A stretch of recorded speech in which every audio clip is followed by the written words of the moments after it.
राजे तुम्ही पुन्हा या, पुन्हा अवतार घ्या राजे, पुन्हा जन्म घ्या.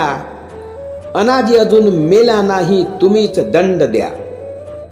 गिधाडांची जमात राजे इथे लागली वाढू, तुमच्याच स्वराज्याची लचके लागली तोडू.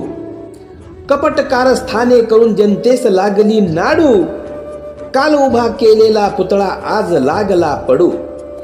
भवानी तलवार राजे सोबत घेऊन या, अनाजी अजून मेला नाही, तुम्हीच दंड द्या. राजा म्हणून राज्याभिषेकास तुम्हास नाकारले, उपहासाने शूद्र म्हणून तुम्हास झिडकारले. कृष्णा भास्कराने तुमच्यावर शस्त्र उगारले, त्याच्यात पिलावळीने आज हे राज्य पोखरले. दंगे घडविती डोकी फोडती कारणाने याना त्या, अनाजी अजून मेला नाही, तुम्ही